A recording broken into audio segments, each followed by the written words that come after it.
All right. For everyone who's just joining and didn't quite hear me the first time, this is Claire over at Calendly, and I'm here with my teammate Hannah, who is our wonderful moderator, and then Steve over from Guru. Steve, how's it going? It's going well, Claire. Thank you for having me.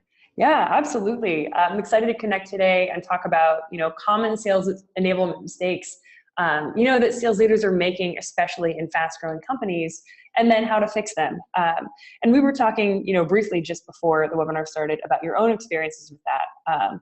So, I know you've got a lot to share in that regard, and I'm really looking forward to learning from you personally, and I know that plenty of people on the webinar are looking forward to it as well. So everyone, just to get an idea of what this agenda is going to look like, we'll do some quick intros to what Guru is, what Calendly is, so you have an idea of how these fit within sales enablement. We'll talk a little bit about why this matters, why this is worth a webinar today. And then Steve's got a list of common mistakes he's seen, as well as how to go about fixing them. And then if you're pretty new to this topic, or if you're looking to improve it within your organization, we've got a couple tactics for how you can get started and how you can improve sales enablement for your team. And then we'll follow that up with a short Q&A round at the very end. So if you do have any questions that you want to ask along the way, just use the little Q&A box. It should pop up at the top of your screen if you hover your mouse up there. So Steve, I'll let you take this one. So tell us a little bit about what Guru is. Absolutely. So Guru is a sales enablement solution that takes sales knowledge and sales assets and puts them directly in your team's workflow. So by knowledge and assets, I mean everything from competitive battle cards to objection handling, competitive intelligence, to your actual marketing assets, including white papers and what have you. We are a browser extension, so we really believe that, in order to be most successful from a sales enablement standpoint, we need to be accessible. So we live wherever the rep lives. So if they're in their CRM, if they're in Slack, if they're in Gmail, our browser extension is an overlay to an existing workflow. And we also have what we call a verification workflow. And what that ensures is that information that's put into Guru is maintained and trusted. So you can imagine for a sales rep's workflow, in order for it to be totally trusted, they need to see a trusted state and sort of proceed with confidence. So at Guru, we really allow reps to sell smarter and more confidently. And that allows us to accelerate deal cycles and really allow our reps that are using Guru to add more value to their prospects. So you guys get an idea of what that looks like in action, and personal testimonial here. We have actually used this ourselves at Calendly, and have found it to be incredibly helpful. The reason being that it does live right where your reps live. So you can see here, Steve, I guess I can let you kind of illustrate what we're looking at here. But it'll probably be pretty apparent. We've got Slack open, and then this. Tell me a little about what I'm looking at here. Is this the verification, basically stamp of approval? That's exactly what it is. So every piece of knowledge that's put into Guru has a verifier or a group of verifiers that are domain experts within that given piece of knowledge. So if you have a product team that's updating product FAQs and information, if you've got a product marketing team or a sales enablement team that's responsible for competitive analysis, you can label one or more people as a verifier of that piece of information. You'll see here, Rick is the verifier on this piece of information, and it's trusted. So what we can do is we can set a verification timeline. So if it's product information that's changing every week, you can go ahead and make sure that that gets up to date every week. If it's something that might not be changing, whether it's a process or something that might need a little bit longer of a verification timeline, we can put that upwards of a year. But core to what we do at Guru is make sure that that information stays trusted and that reps can proceed with confidence when they're interacting with that knowledge. So that is a card. And then as you showed also, that's our Slack bot. So again, our goal is really to live wherever the rep lives. So we know that reps spend a lot of time asking questions and interacting with their teammates in Slack. So our Slack bot allows you to access that knowledge base from Slack, and it also allows you to capture information that's shared in Slack and save that directly to the knowledge base. So that would allow you to capture really, one of the things I love about Slack is there's a lot of great information that's shared, but it's often lost and really hard to find through Slack search. So we complement Slack really well in that if there's something you see, a question asked, you can answer with a Guru card, and you can also save that. And then, if you're in your CRM or if you're in your inbox later and you have the same question, since that's already saved into Guru, you can access that through the browser extension. And you mentioned, when you're working from your inbox or your CRM, obviously that's where you're going to spend a lot of time when you're doing this job. So this is actually just a quick little recording of what that looks like when you're in your CRM. So I mean, really, Steve, I can let you take it and kind of explain like what we're looking at here. Sure. So the green extension up there is the Guru extension. You can see it's blinking purple there. That means that there's information on this opportunity record that, we've associated with knowledge in the knowledge base. So what we can do is we can actually map to various fields on the opportunity record and surface proactively information relevant based on that information. So things like, based on the industry, here's a good case study to send. And if you change the stage, here's process information related to that stage. If you enter a competitor in the competitor field there, we can push competitive intelligence based on that.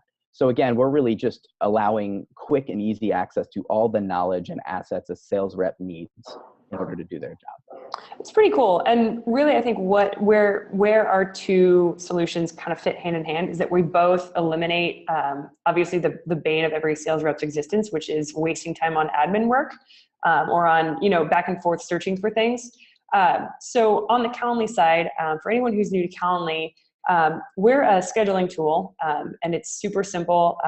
Both reps love using it, and then prospects love being able to schedule directly, as opposed to having to go back and forth in an email chain.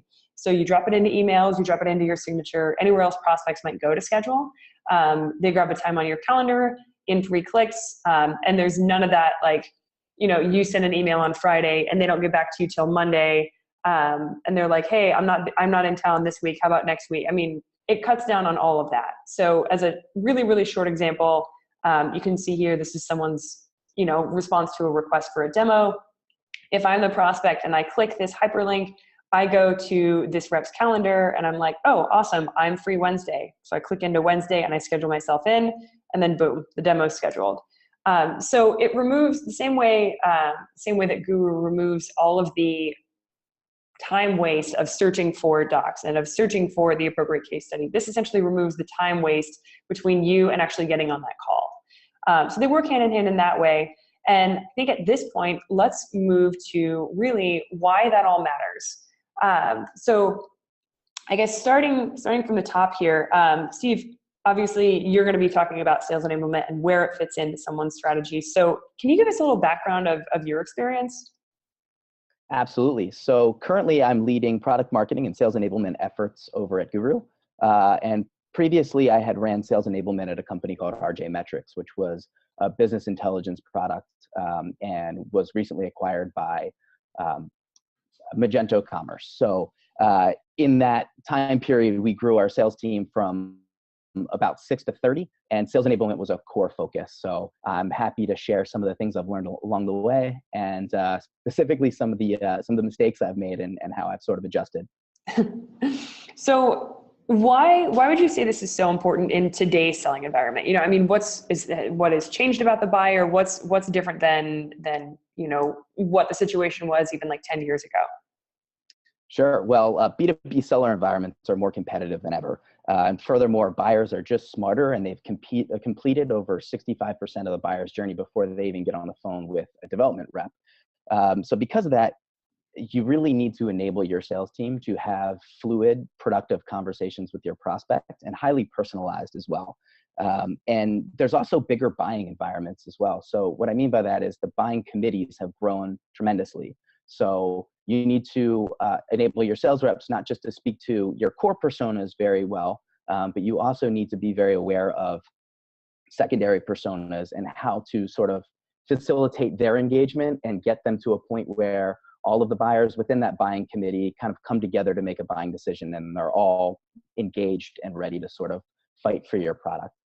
Yeah, I think the way you said it really wraps it up. I mean, you've got a whole committee of people that you want to get on your side about this, right? So how can you enable a rep to really do that, especially in the early stages when they're typically reaching out to just one person at a time? Absolutely. So I think it starts with that initial phone call and having an understanding of what their process looks like, having very defined, like well-defined goals from the onset, and really teaching the reps to navigate that conversation and unpack that buying committee and understand the other stakeholders that might be involved. And you know, really, for me, I've seen tremendous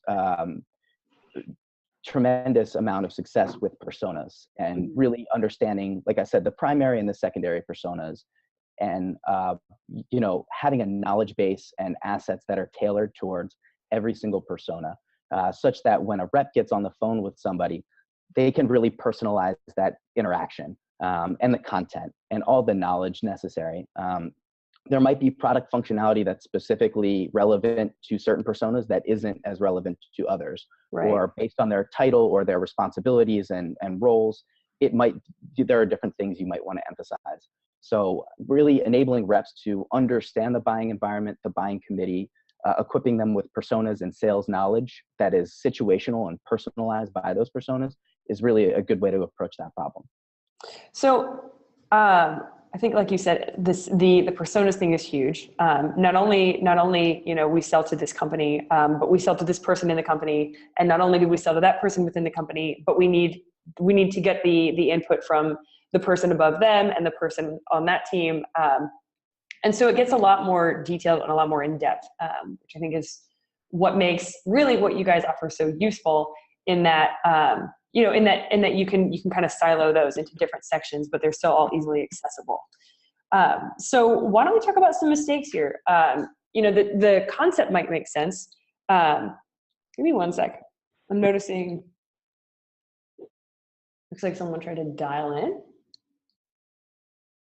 Yeah, I had to dial in because the audio wasn't working, and I got to the game late because the link had changed and I was not able to join.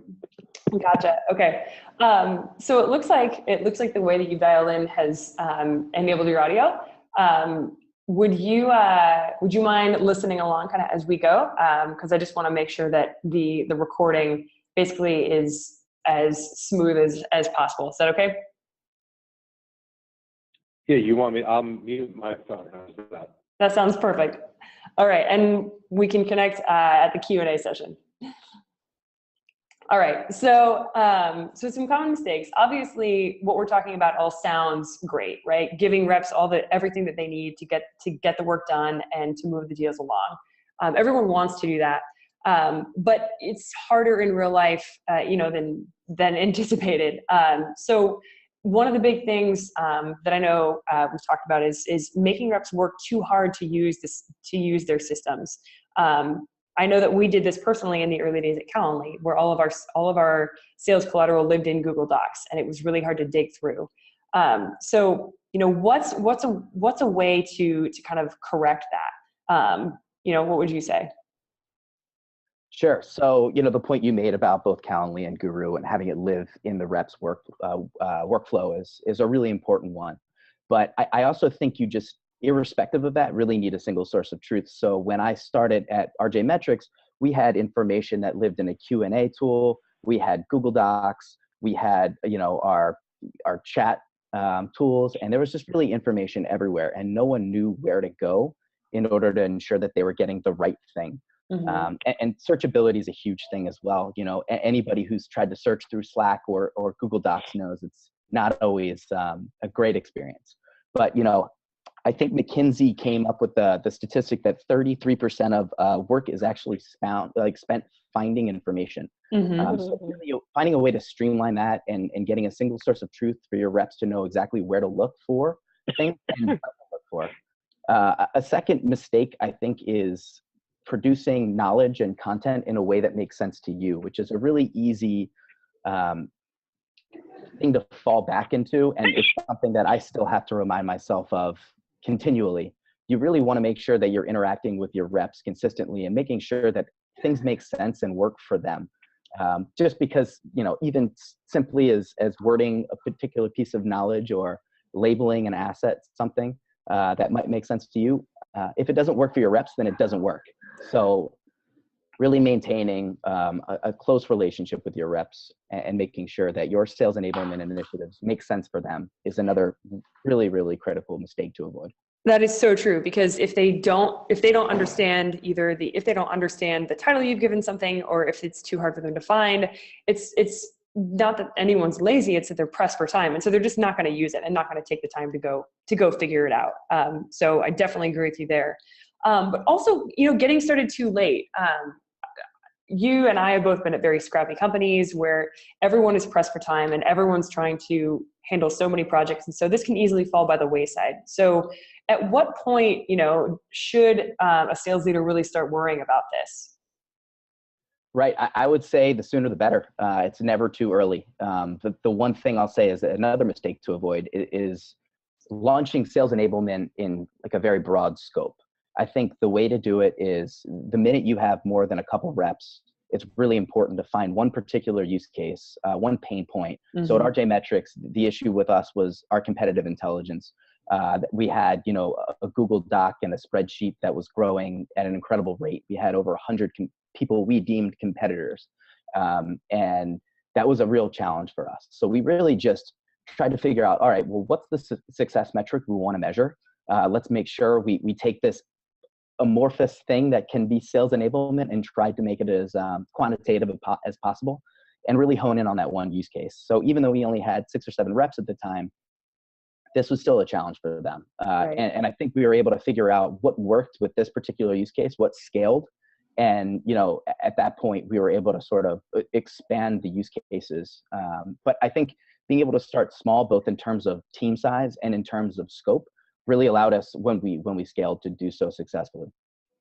Yeah, that makes a lot of sense. And actually, let's talk about scale here. So one that I thought was interesting, a common mistake that people make is trying to scale the strategy too quickly. Now, everyone's aiming for efforts that are scalable and things that can grow as your team grows. So tell me a little more about this one. What's the issue with trying to scale too fast? Yeah, I would just say that a lot of lessons I've learned is that reps have very particular ways of consuming information and knowledge. Mm-hmm. And going back to the earlier point about making sure it works for them, you just don't want to invest a whole bunch of time in something that might not work. And furthermore, speaking about reps and their workflows, it's very difficult to take a rep out of their workflow or to change the way that they operate. They are responsible for such an incredible amount of information. And any obstacle to that or any change in their workflow is going to be met with some resistance. Mm-hmm. So by starting small with your scope, and at RJ, that was, again, competitive intelligence, and we used Guru for that. They associated that particular use case with that workflow of going into Guru and finding it. And that just, when we expanded the scope, it just made it a lot easier for them to transition their entire workflow. Yeah, I think that makes a lot of sense. So I think the last thing on here, not knowing how to measure success, really can be tricky because the measurements may be different based on, different company goals and different structures. But where does someone start if they're like, okay, I want to really attack this and make this a process for my team, but I don't know how to measure whether we're doing it right? Yeah, absolutely. And I would say that this is the most important and also the most difficult point here. Again, I would harken back to finding that one specific use case and then building a success metric around that. Mm-hmm. Sales enablement by its nature is a very amorphous thing, and it's difficult to measure because there are so many different things that go into, whether a rep closed the deal or not. So finding something tied closely to that particular use case is important. So for instance, if it's competitive intelligence, you're trying to get your reps smarter about competitors. Mm-hmm. Let's look at development reps and their handoff rates based on, competitors. So being able to build out those success metrics in Salesforce or in a business intelligence tool, or even just anecdotally is really important in capturing that data. And again, I think the idea of starting small in scope there makes finding that success metric really a lot easier.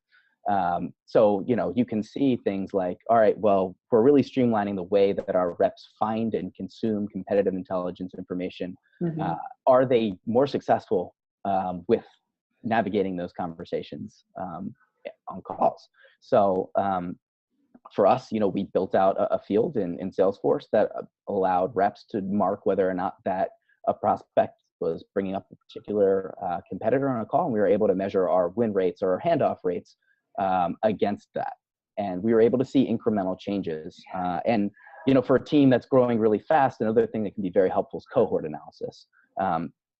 And being able to measure cohorts with new classes of reps. So let's say you're hiring 3 to 4 reps at a time, which was the case at RJ Metrics. You're able to see incremental progress with your sales enablement and your onboarding, in your sales playbooks, implementation, and all that stuff. And another point I'd stress is everything related to sales enablement should be changing. Your market's changing, your product's changing. So sales enablement should be a very fluid thing. And you should be measuring your progress incrementally and adjusting accordingly.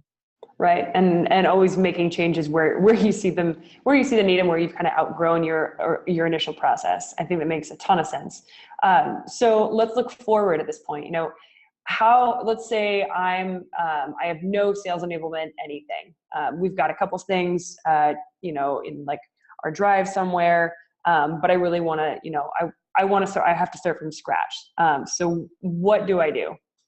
What can I do like straight away? Sure. I would say start with a conversation with your sales leadership. Figure out where the gaps are right now, whether it's, we need to make our marketing content more accessible, whether it's a piece of knowledge that reps are currently lacking, and try to identify that one use case, right? So it can be anything from, if you've got a very complex product, maybe there's a lot of issues in terms of your, sales team handling very technical questions. Mm-hmm. Maybe it's competitor stuff. Maybe it's process-oriented things. Maybe, sales ops is having a difficult time relaying their process level information.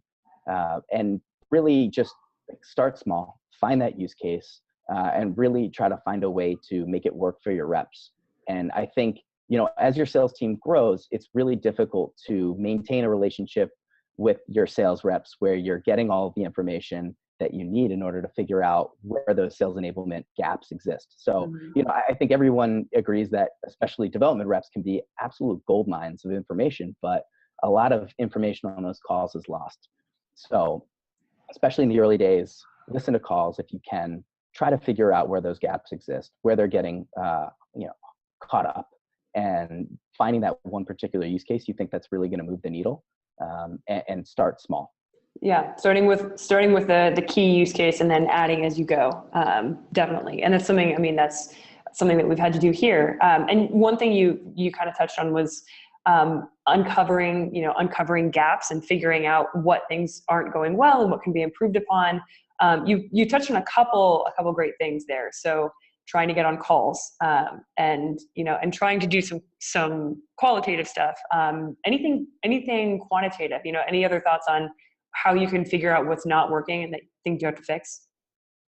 Yeah, that's the real tricky part. So I would say, at Guru, we kind of account for that by being able to see what reps are searching for that's not producing results, which allows us to really easily be able to tell what gaps exist within that knowledge base and within our sales enablement initiatives. But beyond that, try to make as many things reportable in Salesforce as possible. And like you said, the qualitative stuff is very hard to get a grip on. And I would say that a lot of the LMS systems do a really good job certifying reps and getting them up to speed and measuring their success and their knowledge. And I think those tools can be useful, and you can start small with just occasional tests and quizzes to really measure where your sales team's at in terms of their knowledge of their market, their competitors, your product. And I think once you start, figuring out where gaps exist across the board, that, you can really leverage those surveys or those tests and quizzes to find trends that might suggest that it's an overall problem. Mm-hmm. But, another problem is reps are all different. Their behaviors are different. Their knowledge is all different. So yeah, just trying to make as many qualitative things as quantitative as possible, finding those trends that might exist, and kind of doubling down on those. Yeah, so I know, I think this final question I want to run by you, you're going to be a little biased on, given where you work, but let's say I'm looking for, some kind of tool, to help me implement this. What are some like specific qualities I should be looking for? How do I, like, what's going to be a good fit? Sure, absolutely. So, I would say the first and foremost, the most important thing is that it works for your reps. And I think the easiest way to ensure that is to make sure it doesn't take them out of their workflow. They should be spending their time selling, not finding information, not digging around portals. Whatever your sales enablement solution might be, make sure it works for your reps. If you're going to trial a tool, make sure, when some of your more senior reps come on board, and that they are trialing the tool alongside you. Because if it doesn't work for them, it's definitely not going to work for anyone else. And you really want to make sure that it's purpose built for sales. Even if you're a marketer, and I talk to marketers all the time that are looking for sales enablement solutions, you want to make sure that just like the tool works for reps, it needs to work for sales. And it needs to be purpose built for sales. And, we talk a lot about sales and marketing alignment and how to facilitate it. And you really want your sales enablement tool to be a conduit between the sales and marketing teams. So you want the marketing team to be able to see into that performance of the sales enablement tool and be able to measure their own success, whether it be the success of their sales enablement, their competitive analysis, or their content marketing assets. Those are all really critical points. Purpose built for sales is the biggest thing I can stress. Yeah, I from the marketing side, I think you're definitely right on track there about being able to tell whether the content you're creating is working for your sales team or not. But yeah, on the side of it being purpose built for sales, another way to kind of look at that, as we do here, is it something that they can start using in their first day or two on the job? The longer it might take your rep to ramp up with a product or with a solution, the more likely they are to quit using it, because it's just not helping them get their job done in an efficient way. That's something that we've seen work really well when people are getting ramped up with Calendly, and also what led us to use Guru. It was pretty easy to just like add the Chrome extension and kind of get started, which was great. So absolutely. And you just said one thing I wanted to touch on as well. Yeah. About the marketing assets. There's kind of a way to achieve both. And by that, I mean making sure marketing's using the assets and that sales is being able to, marketing's getting their assets into the hands of sales reps, right, and ensuring sales reps are using them. There's a statistic by Serious Decisions. I think it's 71% of sales reps said that their lack of knowledge is the reason they couldn't close deals. So I think when we look at sales enablement, we also need to expand the use case out of marketing assets, which, a lot of marketers tend to get caught up in. And really, you can leverage the sales knowledge that's required of a successful sales enablement program and tool and help drive marketing strategies. So what I mean by that is, if you have insight into the knowledge shared and the knowledge gaps existing in your sales conversations, it could be really interesting for a marketer. Right. Say there's one particular competitor coming up. So there's a good anecdote at RJ. We were able to identify reps were getting asked about this particular competitor that we had not even heard of.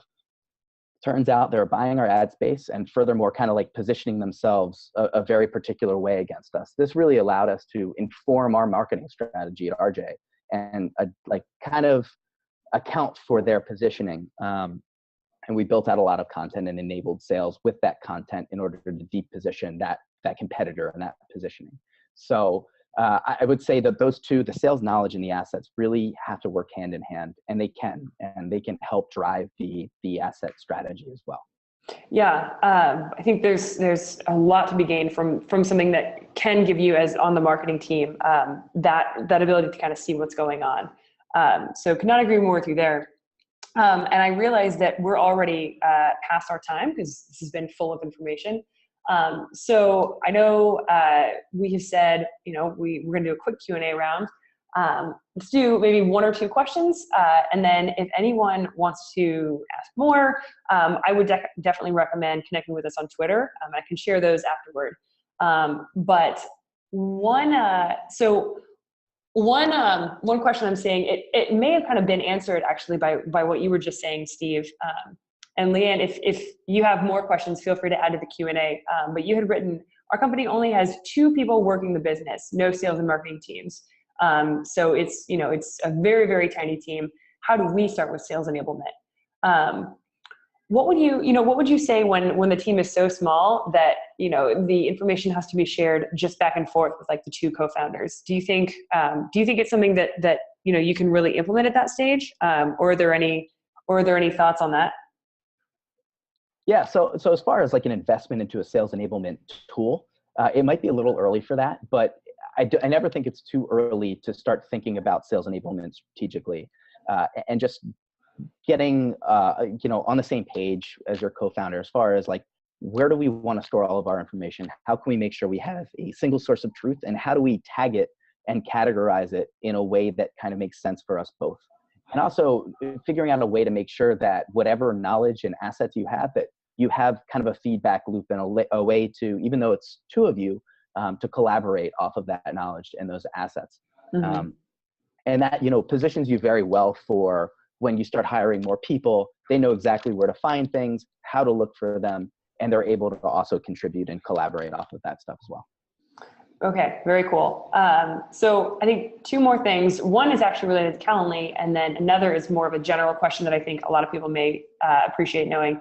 One person asked, what % of meetings are scheduled between 2 Calendly users? And I'm not sure the best way to respond, because that can actually be answered in a few different ways.